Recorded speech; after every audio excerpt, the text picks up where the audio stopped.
শিক্ষাবিদরা বলছেন শুধু বই বদলালেই শিক্ষার গুণগত মান বাড়ে না। স্বাধীনতার 5 দশকেও নেই জাতীয় নীতিমালা, তাই পরিবর্তনের চক্রে ঘুরপাক খাচ্ছে শিক্ষা ব্যবস্থা।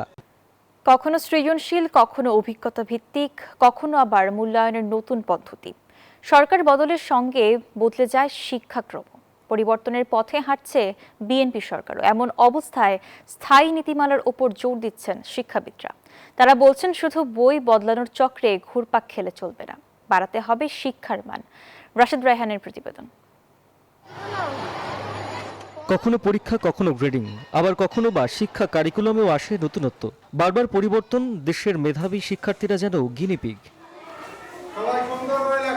নির্বাচনে ইশতেহার মেনে এবার বদল আনছে বিএনপিও, যার অঙ্গীকার ছিল রাষ্ট্র কাঠামো মেরামতের 31 দফাতেও। ফিরছে ভর্তি ও প্রাথমিক বৃত্তি পরীক্ষা, এগুচ্ছে পাবলিক পরীক্ষা, প্রাথমিক ও মাধ্যমিক স্তরে যুক্ত হচ্ছে নতুন বিষয়। চলছে পাঠ্য বই পরিমার্জন ও শিক্ষাক্রম পুনর্মূল্যায়নের কাজও। পরিমার্জিত যে কারিকুলামটা পাবো আমরা, সেটা যদি আমরা অক্টোবরের মধ্যে করতে পারি, আমরা নভেম্বর থেকে হয়তো ফেজ ওয়াইজ নতুন বই লেখা শুরু করবো 28 সালের জন্য। সেক্ষেত্রে আপনার এগুলো সাইমালটেনিয়াসলি বই লেখা এবং আপনার টিচারদের প্রশিক্ষণ দেওয়া সব তখন এগুলো করা যাবে। এবং আমরা আশা করছি যে বাচ্চাদের জন্য এটা বোঝা হবে না, বাচ্চারা এটাকে এনজয় করবে, বাচ্চারা আগ্রহ নিয়ে পড়বে। শিক্ষা সামগ্রিক কাঠামো সংস্কারের কথাও বলছে সরকার। নেওয়া হবে আন্তর্জাতিক বিশেষজ্ঞদের মতামত, ধাপে ধাপে তৈরি হবে নতুন কাঠামো। সকল স্টেক হোল্ডার এনাফ সময় পায় যেন তারা এটাতে ব্যবহৃত হতে পারে। প্রত্যেকটা সংখ্যা অ্যাড্রেস করেই এই কারিকুলাম তৈরি হচ্ছে এবং হবে, এবং সেই কারণেই সকল ধরনের এক্সপার্টসদেরকে প্যানেলে নেওয়া হচ্ছে। 2028-29 আমরা ফুল নতুন কারিকুলাম বাস্তবায়ন করতে সক্ষম হব। যেহেতু সরকার ম্যানিফেস্টোতে ছিল, আমাদের এই সরকারের আমলে ইনশাআল্লাহ একটা জাতীয় শিক্ষা কমিশনও তৈরি হবে। শিক্ষাবিদরা বলছেন শুধু বই বদলালেই শিক্ষার গুণগত মান বাড়ে না। স্বাধীনতার 5 দশকেও নেই জাতীয় নীতিমালা, তাই পরিবর্তনের চক্রে ঘুরপাক খাচ্ছে শিক্ষা ব্যবস্থা।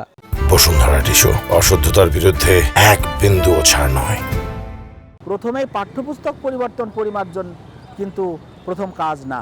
পাঠ্যপুস্তক শিক্ষাক্রমের একটি অংশ মাত্র। সেখানে কন্টেন্ট কি হবে এবং কি হবে না সেটা কিন্তু একটি মাত্র অংশ, কিন্তু সেটাকে কিভাবে শিখন শেখানো হবে, টিচিং প্যাডাগজিক্যাল প্রসেসটা কী হবে, সেখানে অ্যাসেসমেন্ট প্রক্রিয়াটা কী হবে, সেখানে আমাদের শিক্ষকরা কতটুকু প্রস্তুত আছে, এই সমস্ত বিষয়গুলো কিন্তু এই ধরনের আংশিক পরিকল্পনার মধ্যে আসছে না। সরকার বলছে আধুনিক ও দক্ষতা ভিত্তিক শিক্ষা ব্যবস্থা গড়তেই সংস্কার চলছে। এখন দেখার বিষয় নতুন পরিবর্তন কতটা ফল দেয়, নাকি তৈরি করে নতুন কোনো বিতর্ক। রাশেদ রায়হান, নিউজ 24, ঢাকা।